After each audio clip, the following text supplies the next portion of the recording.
예, 오늘 공부할 대목은요, 바우스다 성령 영성책 22페이지입니다. 하나님 자비의 신비를 아는 지식과 일상생활에서의 그 신비의 관상. 제목을 살펴봤지만 하나님 자비의 신비를 아는 지식과 일상생활에서의 그 신비의 관상은 바로 바우스다 성령 영성에 있어서 중요한 부분을 드러냅니다. 결국 바우스다 성녀가 우리에게 드러내주고 있는 것은 하나님 신비를 아는 지식이죠. 알지 못하면 사랑하지도 못하고 또 무엇인지도 모르니까 우리는 그래서 공부를 하는 거예요. 예수님은 우리에게 자비 신심에 대해서 말씀하시면서 지성적인 노력을 기울일 것을 요구하셨다고 말씀드렸죠. 그래서 머리로 우리 지력이 있죠. 사람은 다른 동물들이 지력이 있다고는 하죠. IQ도 있고, 동물들, 또 원숭이, 침팬지, 여러 종류들이 있지만, 그건 차치하고라도 학습을 하는 부분에 있어서는, 다른 문제가 되죠. 학문적으로 뭘 연구를 한다든지, 원숭이가 책 들고서 연구하는 거 모르잖아요. 반복해서 가르치면은, 그것이 가르침에 대한 어떤 반응인지는 모르겠지만 여하튼 훈련을 통해서 계속 반복되다 보면은 순간적으로 그렇게 되는 경우가 많이 있죠. 하나 예를 들면은 이제 여러분들 그 북극곰 아시죠? 흰곰. 동물원에 옛날에 있었는데 저도 동물원 가본 지가 하도 오래돼가지고. 근데 거기에 보면은 어떤 일정한 북극곰을 흰곰이죠. 흰 북극곰을 이렇게 사육을 할 때요. 이제 관람객들이 오면은 이 곰이 춤을 추는 수가 있어요. 춤을 추는 그런 타이밍이 있단 말이에요. 그 시간이 있는데, 야, 신기하다. 사육사가 이제 시키는 대로 저렇게 하는구나. 이렇게 춤을 추는구나. 음악에 맞춰서 다리를 들었다 놨다 막 하고, 이런 걸 동작을 할 때 사람들 그렇게 보거든요. 근데 사실은 그 내막을 알고 보면은 그것을 어떻게, 북극곰이 머리가 있어 좋아서 그렇게 하는 게 아니에요. 리듬을 보고, 듣고 따라서 춤을 추는 게 아니고, 어떻게 훈련을 시키느냐 하면은 이렇게 시킨답니다. 밑에 철판을 깔아놓고 밑에 불을 떼요. 그리고 이 음악을 틀어주는 거예요. 철판이 얼마나 뜨겁겠어, 그죠? 뜨거우니까 두 발을 다 들면은 네 발이니까 두 발로 서 있을 수가 없잖아요, 그죠? 서기는 서겠죠, 계속 있을 수는 없고. 근데 뜨겁단 말이에요, 밑에. 그러니까 이 한 발을 들었다 놨다 이렇게 반복을 하는 거예요. 이게 뜨거워서 하는 거죠, 사실은. 이 나중에는 이제 철판을 치우고, 경련장이라 해야 될까요? 어떤 그 전시관 같이 유리로 되어 있는 거기에다 집어넣고 음악을 틀면은 이제 본능적으로 움직이는 그런 걸 가지고 얘기하는 거 아니고요. 인간의 지성이라고 하는 것은 가장 중요한 부분은 다른 어떤 것보다도 하느님을 알 수 있는 지력을 줬다는 거예요. 이게 다른 동물들과 이 세계에서 구별이 되는 하나님의 특별한 사랑을 받고 있는 존재입니다. 특별히 이 지력인데, 그럼 이 지성이라고 하는 이 부분들을 그럼 하느님께만 한정되어서 쓰도록 되어 있느냐면 그것은 아닙니다. 일반적으로 바우스다 성령 일기를 보면은 일반적인 어떤 지력이라고 하는 것은 지성적인 이런 부분들 뭘 배우고 익히고 하는 거죠. 이것을 바우스다 성령의 기도문을 살펴보면요, 뭐로 되어 있냐면은 믿음으로 교화된 지력이라고 얘기를 해요. 교화된다는 말이 무슨 말인지 아시겠죠, 그죠? 그래서 믿음이 어떻게 보면 더 쉬워졌다? 그래서 변화된 그 지력이 바로 하나님을 알 수 있는 지력이에요. 구별이 되죠, 이렇게 되면. 그러니까 머리가 좋다고 해서 하나님을 잘 안다, 그런 개념이 아니라는 얘기예요. 그게 아니고 믿음의 힘을 받아서 믿음 위에 올라가 있는 그 지성적인 것, 그것을 통해서 하나님을 더 잘 알 수 있게 해달라는 기도를 우리는 본단 말이죠. 그러면은 여기서 이야기하는 하나님 자비의 신비를 아는 이런 지식이라는 것은, 또 지력이라고 하는 것은 믿음으로 교화된 것임을 우리가 알 수가 있겠죠. 자, 여기까지 보고 이제 바우스다 성령에 있어서는 어떤 영성의 당시 줄기가 자비를 관상하고 신비를 알고 일상생활에서 그것을 관상하는 이 부분들을 지금 살펴보겠습니다. 인간이 하느님을 알고자 열망하는 것은 자연스러운 일이다. 이것은 동서고금을 막론하고 아주 자연스러운 일입니다. 그래서 아주 오래전에 제가 강의를 한 2년 전인가 한 걸로 기억을 하는데, 이 부분에 있어서 보면은 인간이 아주 고대부터 아주 원시 시대 때부터 뭔가 모르지만 천둥번개가 치면은 놀래서 어떤 존재가 있다는 초월적인 존재가 있다는 것을 알게 돼요. 그래서 재단을 쌓는다든지 뭐 이렇게 하고 우리나라에서도 이 고대로 아주 옛날로 올라가 보면 뭐 지금은 없지 싶어요. 뭐 선앙당이라든지 뭐 아니면 동네 어귀에 뭐 얼룩덜룩한 천 같은 거 이렇게 막 걸어 놓는 그런 거 TV에서 보신 적도 있고 아주 시골에 사시는 분들은 옛날 기억을 더듬어보면 한 번쯤은 본 기억도 있을 거예요.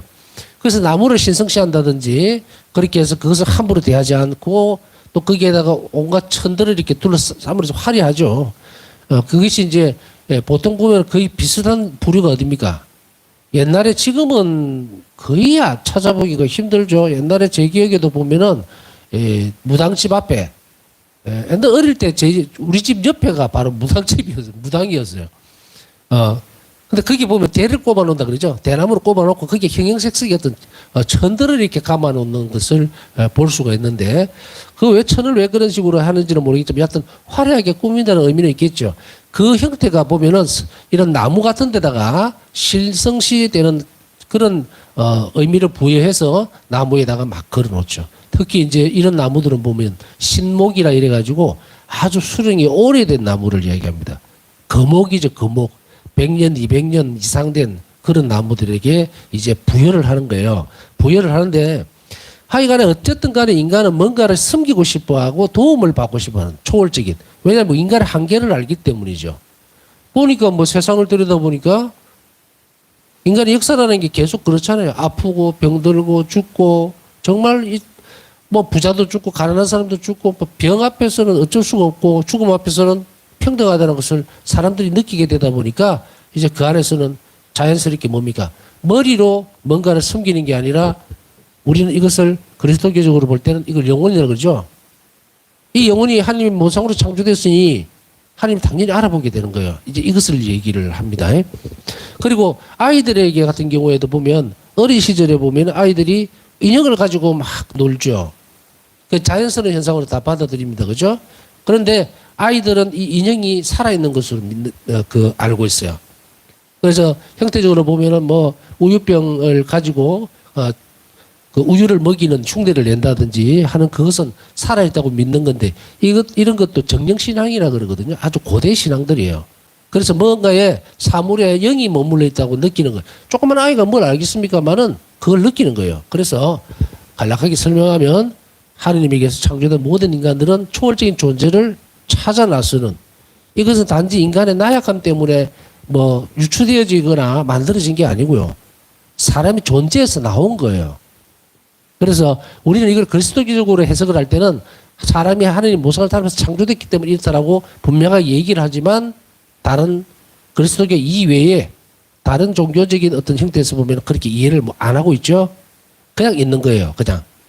그래서 그 앞 갈래를 살펴보면 미신도 있고 뭐 이단적인 종교들도 많고 하는데 그 갈래가 이렇게 갈라지지만 그리스도교 안에서만 우리는 살펴볼 필요가 있으니까 그리스도적인 그 안에서 보면은 우리가 자연스럽게 여러분들 신앙생활을 하기 전에 상태와 세례를 받고 지금 변화된 모습을 잠깐 떠올려 보세요. 엄청난 변화가 있었을 거거든요. 지금 만약에 예를 들어서 뭐 올해에 세례를 받았다고 작년에 세례를 받았다는 분들 있을 수 있겠지만 대부분 보면은 몇 년의 시간이 있을 거란 말이죠. 태어나면서부터 뭐 세례를 받지 않는 한은 보통 10년, 5년 뭐 이렇게 돼. 그 이전의 상태를 한번 돌아보세요. 아, 내가 참 많이 변했다라고 느낄 수가 있죠. 그 전에 예수님을 믿지 못했던 시간대에서는 그 시간대를 보고 지금 현재를 보면 와, 내가 어떻게 하느님을 믿지? 이렇게 되죠. 우리가 억지로 만들어낸 게 아닌데 그 이전의 시대에는 내가 하느님이 뭔지도 누군지도 모르고 예수가 누군지도 모르고 아무것도 모르는 사람이 어느 날 지금 신앙생활을 하고 있단 말이에요. 그게 사람이 만들어낸 겁니까? 아니죠. 이미 기적은 시작된 거예요. 그런데 우리는 이런 부분들을 세세하게 잘 살펴보려고 하질 않습니다. 이런 부분들에서부터 사실은 출발이 돼야 되거든요. 이런 부분에서 하느님이 왜 나를 부르셨는지, 나는 어쩌다가 신앙인이 됐는지, 어쩌다가 하느님을 이렇게 추종하고 더 하느님 안에 빠져들어가고, 이 빠져들어간다는 표현은 이제 사랑의 일치적인 부분들을 더 깊이 한다는 그런 거예요. 자, 이런 부분들이 자연스럽게 흘러왔는데도 불구하고 우리가 인식을 안 하면 못 느끼죠. 지금 제가 말하니까, 그렇네. 내가 언제 어떤 계기로서 내가 믿게 됐을까? 이렇게 되죠. 그러나 지금은 완전히 변화됐다는 사실에 대해서 모르고 지금 계속 살아왔을 거예요. 대부분은. 근데 제가 이제 지금 딱 어떤 지점을 지적을 하잖아요. 그러면 한번 살펴보세요. 얼마나 놀라운 일들이 여러분 가운데 있었는지 모릅니다. 하나님 자비가 이미 깊숙하게 들어가 있었어요. 그렇기 때문에 우리는 죽어야 될 운명에 놓여 있다가 이제 사는 운명으로 옮겨갔는데 그걸 내가 인지를 못하고 있는 거예요. 이것을 인지를 못하고 받아들이지를 못하니까 내가 변화됐다는 것도 인정을 못하고 있죠.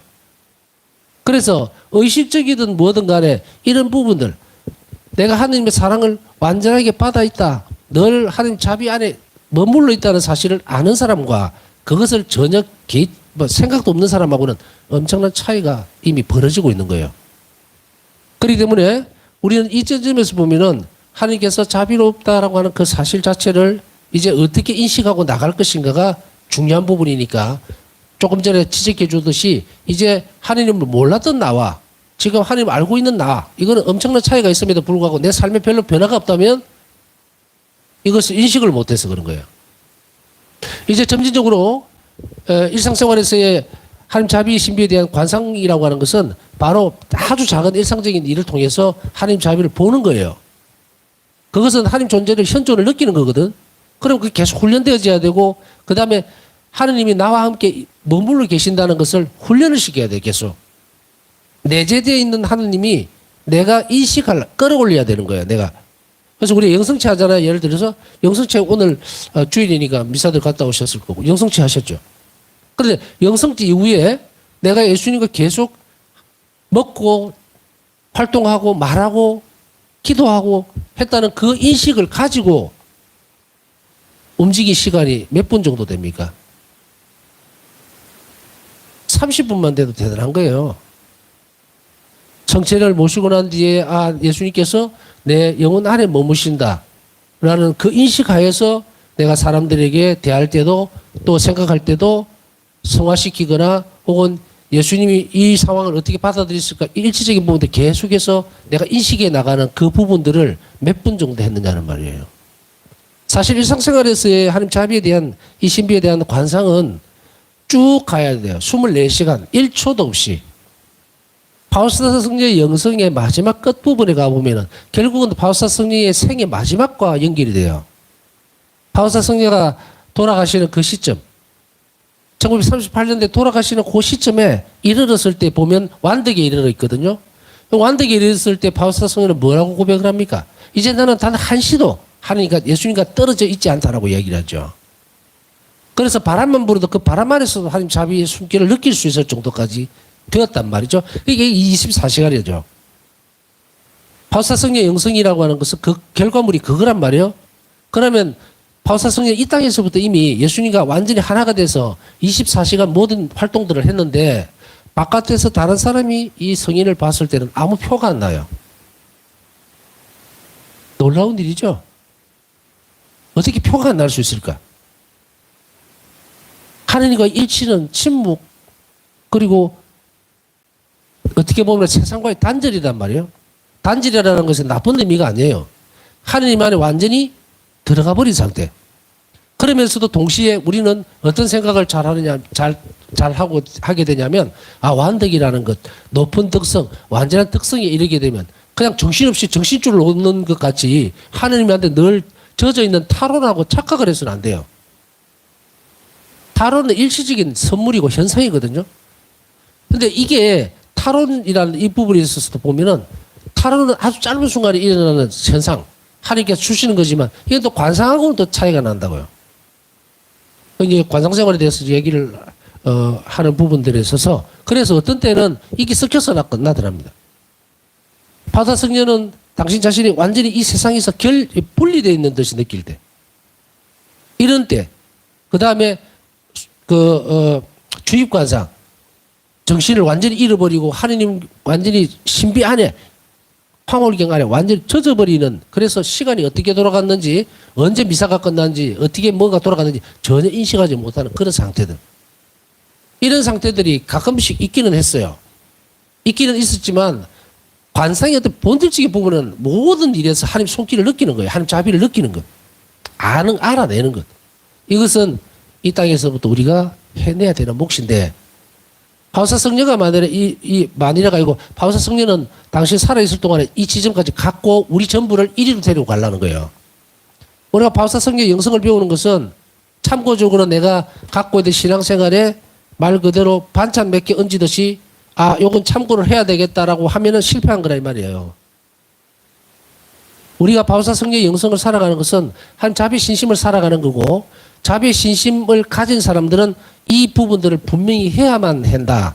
하나님 자비의 신비를 관상하고 하나님 자비의 신비를 인식하고 그걸 지성적으로 얻어내고 지식이죠. 그 다음에 일상생활에서 하나님 자비에 대해서 관상하지 않으면 이 사람은 자비 신심이 없다 이렇게 얘기할 수 있다. 그러면 뭡니까? 지금 제가 이야기하는 것을 여러분 이해하셨어요? 24시간 지금 하라는 거 아닙니다. 그러나 하나님 자비 신비를 배워야 된다고 하는 것은 묵상과 기도 쭉 전에 가르쳐 드렸잖아요. 근데 여기에서 큰 줄기만 좀 따온 거예요. 하나님 자비 신비에 대한 지식 이거 계속 공부해야 됩니다. 만약에 이런 공부가 안 되면 뭐가 없다? 자비 신심이 없단 말이에요. 그냥 자비 기도 바치고 상분 모셔다 놓고 축일 지내고 자비 축일 지내고 오후 3시 시간 맞춰갖고 기도한다고 해서 그 사람이 자비 신심이 있느냐 하면 없다 이 말이에요. 이 형식만 따라간다면 그게 아니고 제가 이렇게 막 여러분들에게 막 지식적으로 가르쳐 주려고 하는 이게 뭔지 아시겠죠? 이것 없이는 자비 신심이 없단 말입니다. 그래서 배워야 된다는 거예요. 그리고 또한 동시에 뭡니까? 이것만 배우는 것에서 그치지 않고 일상생활 속에서 계속 하나님 자비를 손길을 느끼려고 애를 써야 된다. 자, 요거예요. 요래 돼야 여러분들이 자비 신심을 뭘 할 수 있다? 키워나갈 수 있다. 비로소 이 두 가지가 푹 고아지는 곰탕처럼 될 때에 성숙되어질 때 여러분들은 자비 신심이 깊어집니다. 그러니 이 길을 짧게 시작해도 괜찮아요. 뭐 처음 시작하는 거 다 누가 뭐 다 하려고 하는 거 아니에요. 실행을 조금씩 해나갈 건데 이것이 이제 바우사 성녀의 영성을 우리가 꼭 배워야 되는 그 길을 잘 살펴보고 그대로 따라가야 줘야 돼요. 그래서 우리는 첫 발을 디디게 되는데 첫 발을 디디게 되는 것은 어쩌면 인간이 하나님을 알고자 열망하는 것은 자연스러운 거고요. 그리스도교인들이 하나님을 사랑하고 또 완벽에 이르려고 하는 좀 더 깊은 영성생활을 하려고 하는 것도 자연스러운 일입니다. 오히려 이런 열망이 없는 사람이 불쌍한 사람이에요. 자연스러워. 보통 보면은 이거 정말 영성적으로 목이 마르고 갈급하다는 표현을 자주 듣게 돼요. 요즘 들어와서. 그것은 여러분들 영혼이 하느님을 사랑하려고 하는 추진력들이 계속 있다는 이야기죠. 자연스러운 거예요.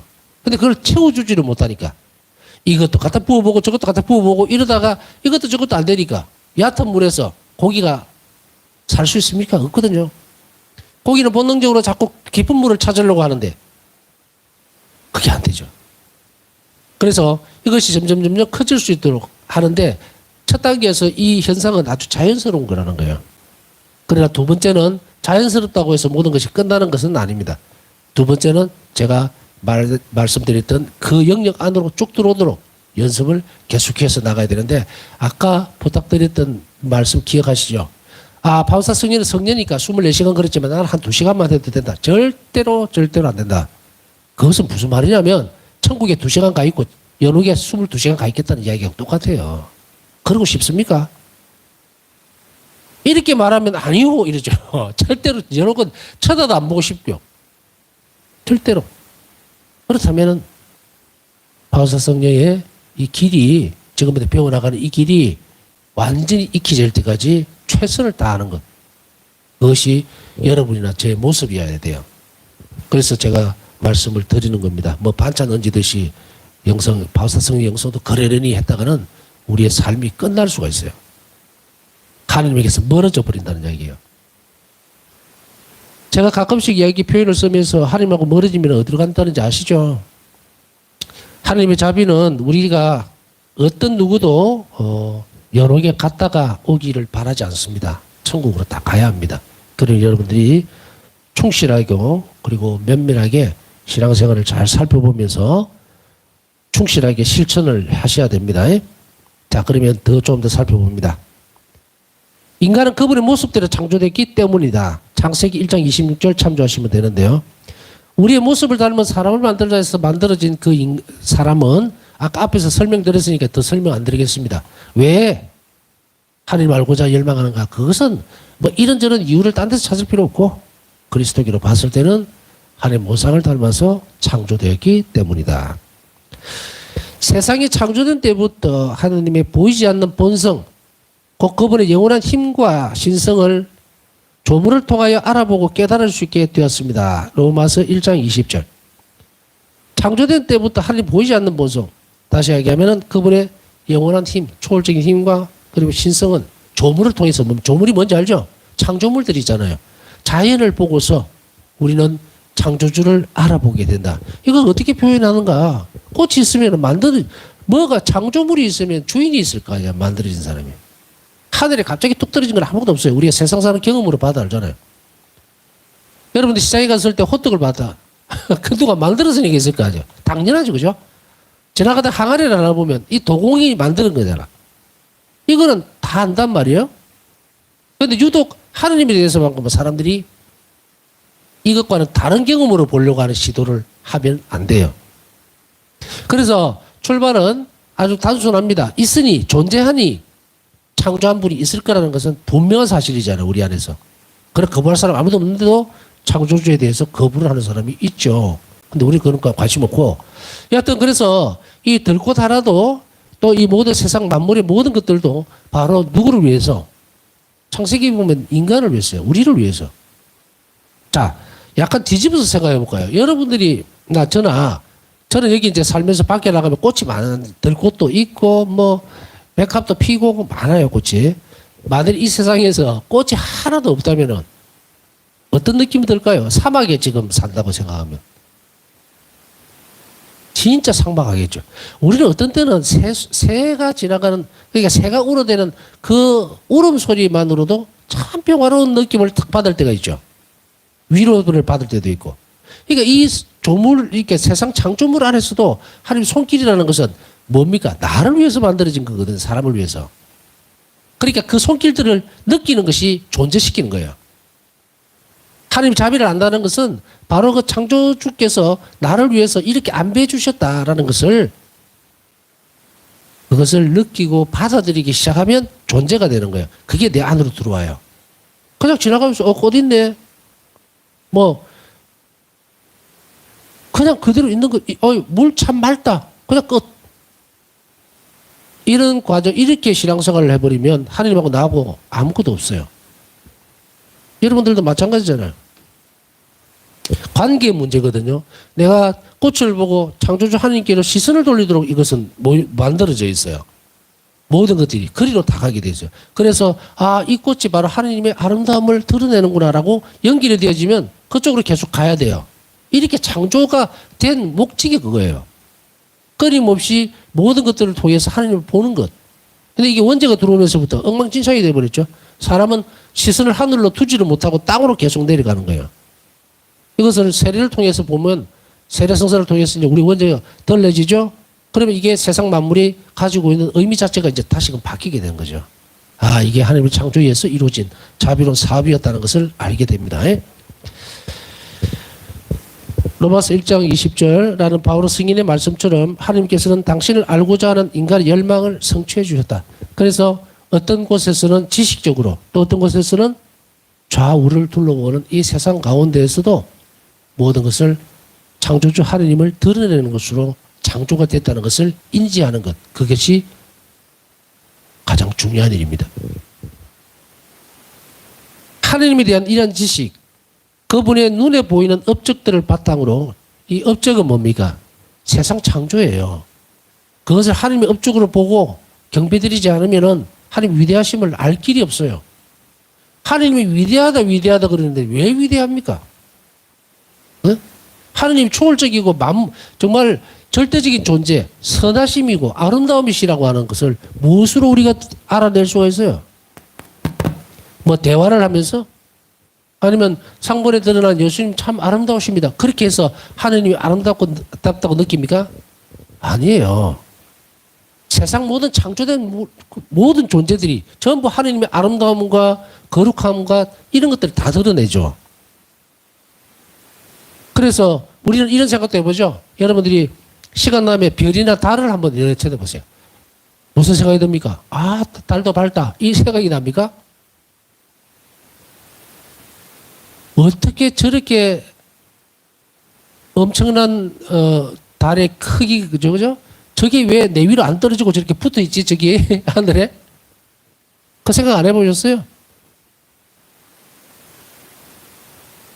별이 그렇게 많이 쫙 펼쳐져 있는데 저 별이 엄청나게 큰데, 그죠? 그게 왜 내 머리 위로, 나는 보고 있는데 내 머리 위로 왜 안 떨어지지? 저건 본드로 붙여놓은 것도 아닐 텐데. 너무도 오묘한 섭리들을 자연 안에서 인식해 나가면서 창조주 하나님의 위대함을 발견해내고, 그리고 이것이 인간을 위해서 만들어 주셨다는 것에 대해서 감사드리지 않으면 하나님하고 나하고의 일치 문제가 연결이 안 돼요. 그냥 단지 우리가 순환이다, 예수님께서 우리를 사랑하셔서 십자가상의 죽음을 기꺼이 받아들이셨다, 이런 것으로만 하기에는 거리가 멀죠. 그런데 우리가 지금 당장이라도, 지금이라도 밖에 나가면 풀도 만질 수가 있고 들꽃도 볼 수가 있어요. 가깝죠. 우리는 매 순간 살아가면서 다 느낄 수가 있어요. 그것을 두고서 이거를 무시하고 이쪽 보면 연결이 안 돼요. 그래서 여러분들에게 앞에서 다 배우셨지만 자비에 대해서, 자비 학교에서 제일 첫 번째 출발할 때 뭐부터 우리가 배웠습니까? 창조에서 드러난 하나님 자비, 인간 창조에서 드러난 하나님 자비, 그죠? 천사들의 창조에서 드러난 하나님 자비, 성사에서 드러난 하나님 자비, 그거 배우셨잖아요. 세상 창조에서부터.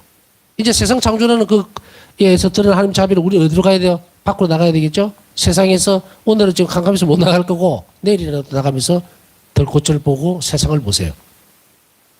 이게 어디에서 그냥 평상시에는 그냥 보면 아무 생각이 없었던 것이 이제 이것을 가지고서 보기 시작하면 그것을 통해서 내가 하나님을 인지하기 시작하죠. 느끼게 되죠. 가깝게 다가오게 됩니다. 이것을 연습을 해야 돼요. 체험을 하고 경험을 해내야 돼요. 그래서 꽃이 아름답구나라는 데서 그치는 것이 아니고 이 꽃을 아름답게, 이렇게 아름답게 창조한 하느님은 얼마나 아름다우실까. 단지 그분이 당신 자신의 어떤 본성적인 부분들, 속성을, 아름다움이잖아요. 속성을 땅에 심어놓음으로 인해서 나를 기쁘게 해주고 그것을 봄으로 인해서 나는 뭘 느낍니까? 자비를 느끼는 거예요. 이 꽃을 돌보는 하느님이 나를 돌보지 않으시겠는가? 이제 이렇게 점진적으로 이런 것들이 자비에 대한 체험들이 되어가야 됩니다. 이런 업적들을 바탕으로 하는 지식은 모든 사람이 이성을 통하여 쉽게 얻을 수 있습니다. 제가 말씀드린 거 다 알아들으시죠? 이성을 통해서 누구나 다 알아들을 수 있는 부분이에요. 근데 무관심이 문제고, 이게 뭐야? 이거 갖고 무슨 하나님 알 수가 있어라는 것 자체가 잘못 교육되어졌다는 거예요. 그리고 그것을 새롭게 지금부터 해나가야 됩니다. 그러나 그리스도인들은 신앙이라는 선물을 통하여 하나님을 더욱 깊이 알 수 있다. 자연인들은 아까 앞에서 설명드렸죠. 자연적으로 나무에다가 절도 하고 또 정한수 떠놓고 빌기도 하고 이렇게 하지만 그리스도인들은 신앙이라는 큰 선물을 받았습니다. 누구에게? 하나님에게서. 그래서 신앙은 선물이고 이 믿음은 내가 선택한 것이 아니에요. 그리스도인으로 불리웠다라고 이야기를 하죠. 나는 그리스도인으로 선택됐다는, 내가 선택했다는 이야기를 쓰지 않습니다. 왜? 믿음은 하나님이 주시는 선물이기 때문에 내가 할 수 있다고 하는 거 아니에요. 근데 어떻게 보면은 우리 신앙생활을 하면서 내가 오늘 성당에 갈 수 있는 것도, 미사 참여할 수 있는 것도 엄밀하게 살펴보면 하나님의 초대예요. 주님께서 나를 부르셨어요. 그러니까 내가 갈 수가 있는 거야. 근데 우리는 어떻게 생각해요? 오늘 주일이니까 내가 안 가면 성사 봐야 되고 귀찮아. 그래서 가야지. 이렇게 내가 선택권이 있는 것 같이 느끼죠? 그런데 오늘 주일 미사를 가고 싶어도 정말 못 가고 있는 사람은 어떡할 거예요? 주일 가야 되는데 갑자기 몸이 아파서 아이고 예수님 저는 너무 가고 싶은데 오늘 이렇게 됐네요 라는 그 상황하고 내가 주도권을 쥐고 주일미사 내가 갈까 말까. 오늘 개모임이 있는데 그 성당 갔다 가면 늦을 것 같아서. 아유, 뭐 다음에 가지 뭐. 개모임이 우선이지. 가버렸다. 이런 사람은 성장을 절대로 못합니다. 절대로 못한다는 이유는 뭐냐면 주도권을 내가 가지고 있는 거예요. 신앙에. 그래서 내가 성당을 갈 수도 있고 안 갈 수도 있고 성산을 봐도 되고 안 봐도 되고 내가 주도권을 쥐고 있는 게 아닙니다. 감사라는 말은 내가 오늘 성산을 볼 수 있으면은 그 성산을 볼 수 있도록 하나님이 허락해 줬기 때문에 그 자리에 있으면 그 일에 충실해야죠. 그걸 알아채야 돼요. 그렇지 않으면 뭐다? 그리스도인으로 살 수가 없어요.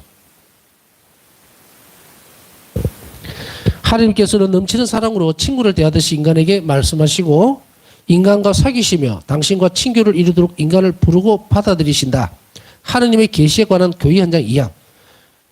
제가 앞에서 설명해 드린 작은 들꽃, 프란치스코 성인은 자연과의 이 관계에 정말 들꽃 하나, 얼마나 표현이 아름답습니까? 해와 달, 온누이라는 표현을 써가면서까지 그 친근감을 드러내는 것은 그냥 단순히 뭐 인격화시켜서 그런 걸까요? 아닙니다. 그거를 통해서 친교를 이루고 있는 거예요. 하느님과. 일치를 이루고 있는 거예요. 그래서 여기에서 보면 인간에게 말씀하시고 말씀이라고 하는 이 말을 꼭 우리가 이거 주고받는 이 말로만 해당이 된다고 생각하면 안 돼요. 천둥번개를 통해서도 우리에게 메시지를 전해주시는 거예요. 당신의 존재에 대해서. 꽃이 아름답게 피어있는 것으로 인해서 우리는 하나님을 거부할 수 없도록 만들죠. 존재하시는 것에 대해서. 이렇게 대화를 계속 건네시는데 그것을 내가 존재시키도록 한다는 말은 이것을 내가 그렇게 받아들이지 않으면 무슨 현상이 벌어지냐. 예수님과 나하고 대화가 안 돼요. 일치 안 하겠다는 이야기예요. 이런 일상생활 속의 거를 다 제쳐놓고 그저 기도란 대화란 하나님 앞에 와서 꿇 앉아갖고 성체 앞에 있을 때만 묵주를 들고 있을 때만 기도를 하고 있다고 그리고 하나님과 대화를 하고 있다고 착각하면 안 된다는 이야기예요. 이러면은 제한적이 됩니다. 그럼 영혼이 쪼그라들어요.